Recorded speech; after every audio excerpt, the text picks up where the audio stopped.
Sini ada modul di mana mungkin sistem lain belum ada juga. Jadi Keysoft di sini punya satu modul quality. Halo Sobat Keysoft, balik lagi sama gue di sini. Pada kesempatan kali ini, gue akan bantu kalian untuk menjelaskan bahwa Keysoft ini punya master list of inventory namanya. Di sini kalian bisa menyiapkan master atau nama barang kalian yang bisa kalian jual atau kalian beli di dalam program Keysoft ini. Mari kita masuk ke dalam modulnya. Di sini ada di bagian master, lalu ada di bagian inventory, kita pilih list of inventory. Nah, list of inventory ini adalah master nama-nama barang yang bisa kita siapkan. Jadi di dalam master ini kita bisa siapkan terlebih dahulu nih untuk nama barangnya, bahkan unit barangnya segala macam nanti ada di dalam sini. Biar lebih gampangnya, gue akan contohin dengan cara membuat baru ya.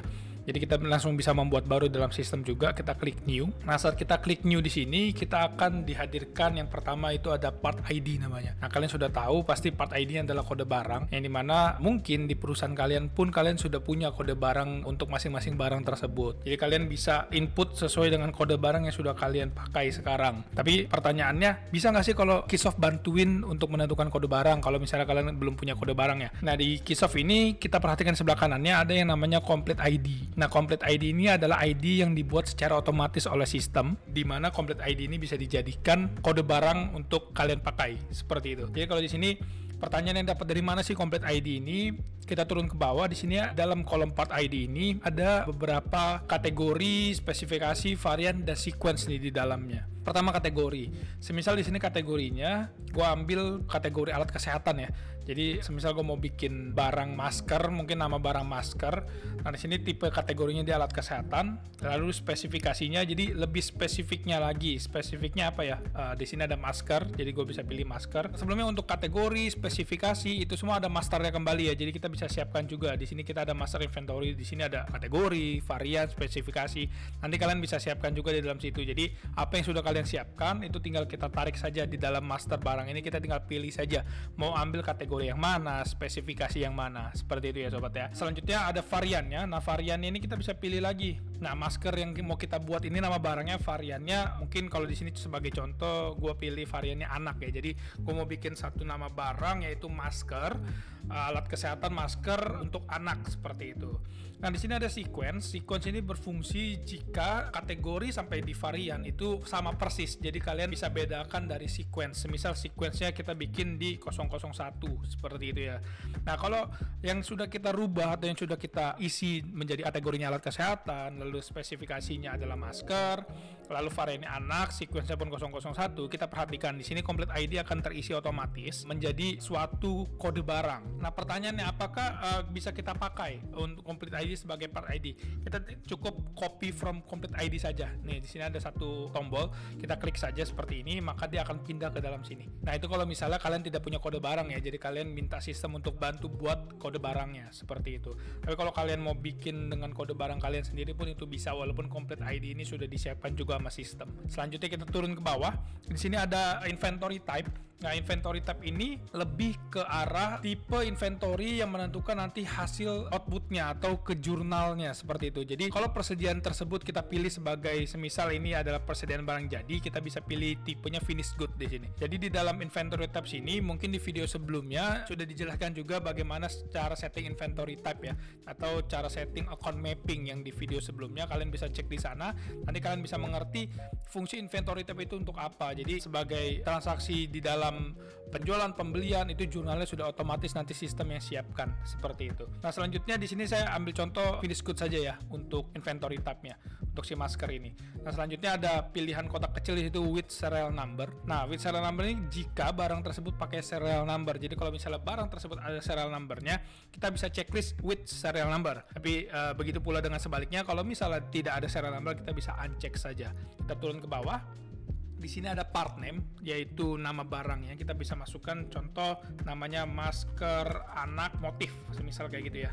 Nah, selanjutnya kalian bisa tambahin lagi nih, kalau misalnya emang di sana ada mereknya, mungkin kalian bisa masukkan juga mereknya di dalam nama barang tersebut. Jadi kalau kalian nanti searching barangnya saat transaksi, itu sudah terlihat seperti itu. Nah, kalau untuk other ID, selanjutnya other ID ini adalah kolom tambahan saja. Jadi kalau misalnya kalian ada perbedaan ya, penyebutan antara kode barang saat beli atau kode barang saat jual, biasanya itu bisa terjadi juga di suatu perusahaan. Kalian bisa manfaatkan other ID-nya. Semisal ini kita sebutnya masker anak 001 atau masker 001 saja untuk other ID ini. Nah, kalau sifatnya other ID ini kalian boleh isi boleh tidak sih sebenarnya, jadi ini pilihan saja. Nah, selanjutnya ada default warehouse. Nah, kalian bisa tentukan nih default warehouse-nya kemana. Jadi kalau misalnya nanti kalian beli barang tersebut, sistem sudah pilih default warehouse sesuai dengan master yang kita tentukan di sini. Jadi kalau misalnya saat kita mau beli barang tersebut masuknya ke gudang store semisal kayak gitu, atau ke gudang barang jadi, karena tadi kita pilih inventory-nya finished good, bisa aja kita di sini pisahkan di gudangnya menjadi gudang barang jadi. Setelah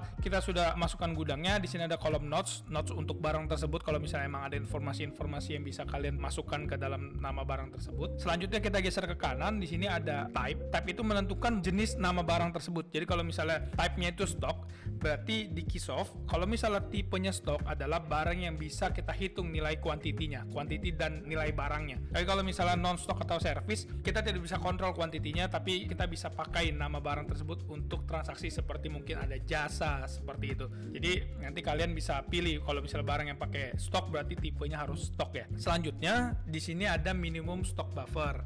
Nah, minimum stock buffer ini kita bisa menentukan minimum barang tersebut di gudang kita tuh harus ada berapa. Nah, fungsinya ini nanti akan keluar reminder kalau misalnya sudah mencapai kuantiti minimumnya. Nah, itu kalian juga bisa cek videonya. Di situ video sebelumnya sudah membahas bagaimana stock buffer itu akan bekerja di dalam pop-up remindernya seperti itu. Nah, kebalikannya, ada minimum stock buffer, kita juga ada maximum stock buffer. Jadi barang tersebut tuh kita bisa setting nih maksimalnya di gudang kita atau di data kita barang ini harus berapa ya kuantitinya. Jadi nggak sampai terlalu banyak lah barang yang kita beli seperti itu. Nah, selanjutnya ada unique VAT rate. Nah, ini untuk menentukan pajak dari barang tersebut ya teman-teman. Jadi kita bisa tentukan nanti pajaknya. Selanjutnya di sebelah kanan lagi ada standard cost rate. Nah, ini lebih ke transaksi jika kalian melakukan pembelian secara import. Jadi di Keysoft ini sendiri kita ada model pembelian import namanya. Jadi kita bisa beli persediaan kita dari luar negeri, dan itu mulai dari cost, insurance, freight, kita bisa tentukan juga nanti standar costnya berapa. Jadi sistem sudah bantu hitungkan tanpa kita perlu manual lagi untuk hitungnya. Seperti itu teman-teman. Nah, selanjutnya kalau kita perhatikan di sini ada sheet unit. Nah, sheet unit ini yang kita siapkan ada 5 level nih teman-teman. Jadi kalian bisa sampai 5 tingkatan unit. Jadi kalau misalnya kayak masker mungkin kita bisa hitung secara piece ya. Secara piece, lalu kalian pun bisa hitung level keduanya. Jadi semisal laser keduanya itu adalah box ya. Biasa masker itu bisa dibeli secara box juga. Nah, kita bisa tentukan di sini teman-teman. Satu box itu isinya berapa? Biasa 50 piece ya kalau masker ya. Jadi kita bisa siapkan di sini satu box itu 50 piece. Jika di atas box kalian ada secara karton mungkin atau dus, nah kalian bisa pilih di sini. Nah, satu karton itu konversinya tetap ke satuan terkecil. Jadi bukan satu karton itu terhadap box, tapi terhadap piece. Jadi tetap dia akan konversi yang ke paling kecil untuk konversinya. Nah, kalau satu karton di sini kita bisa tentukan satu karton itu berapa piece. Semisal ada berapa piece di dalam satu karton, contoh ada 100 piece atau 1000 piece seperti itu. Nah, kita bisa siapkan ini baik di level keempat dan level kelima teman-teman. Jadi kalian dikasih limitasi sampai 5 oleh Keysoft untuk kalian tentukan satuan bertingkatnya. Jadi nanti saat kalian jual barang atau kalian beli barang, kalian bisa pilih kalian itu mau beli secara piece, secara box, atau secara karton. Itu pun sudah otomatis nanti di dalam transaksi kalian tinggal pilih aja kalau misalnya masternya kalian sudah siapkan seperti ini ya teman-teman. Selanjutnya kita ada image. Nah, image ini untuk masukkan katalog. Mungkin kalau kalian punya gambar produknya, kalian mau masukkan juga ke dalam sistem. Jadi nanti saat kalian melakukan transaksi pun kalian bisa preview kok. Jadi nanti kalian bisa lihat barang tersebut, gambarnya, oh bener nggak ya barangnya yang ini atau tidak, seperti itu teman-teman. Nah, selanjutnya ini ada kolom sales. Nah, kalau sales ini kita bisa menentukan dia ada dua nih. Di dalam kolom sales ini yang pertama ada price dan ada type of guarantee ya. Jadi yang pertama kalau price itu kita bisa menentukan barang ini masuk ke tipe harga jual yang mana. Jadi kalau di Keysoft itu kita ada tipe 2 harga jual, yaitu based on price dan based on discount barometer teman-teman. Nanti kalian bisa pilih barang ini masuk ke kategori yang mana, yang based on price atau based on discount barometer. Nah, selanjutnya ada type of guarantee. Nah, kita bisa tentukan juga juga yang garansi entah servisnya aja atau barangnya doang, atau bisa dua-duanya juga. Kalian bisa tentukan limit dari garansinya berapa. Seperti itu teman-teman. Selanjutnya ada di bagian purchase. Nah, di bagian purchase ini kalau kita lihat ini isinya adalah supplier ID ya teman-teman. Nah, supplier ID ini lebih ke barang ini apakah kita cuma bisa beli ke satu supplier saja atau beberapa supplier saja, kita bisa setting di dalam sini. Ini sifatnya boleh diisi boleh enggak. Jadi kalau misalnya enggak diisi, kalian tidak punya limitasi untuk beli barang ini bisa terhadap vendor yang mana saja. Seperti itu teman-teman.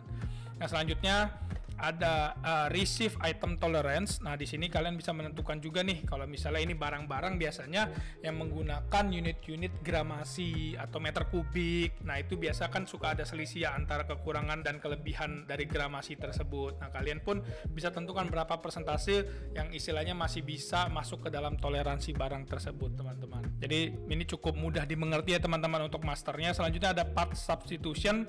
Nah, ini pengganti barang ya. Jadi kalau kita sama-sama tahu Keysoft ini kan software ERP ya teman-teman, yang dimana udah sampai ke manufacturer juga. Jadi kalau misalnya kalian lagi produksi tiba-tiba barang yang nggak ada, sistem pun bisa rekomendasi kita bahwa barang yang sejenis dengan barang yang ingin kita pakai itu apa. Seperti itu teman-teman. Nah, selanjutnya kita ada quality control nih. Di sini ada modul di mana mungkin sistem lain belum ada juga. Jadi Keysoft di sini punya satu modul quality control namanya. Jadi di barang tersebut kita bisa menentukan juga QC standarnya. Biasanya entah dari jenis bahannya, lalu warnanya, kekuatan karetnya, mungkin kalau kita bahas soal masker di sini.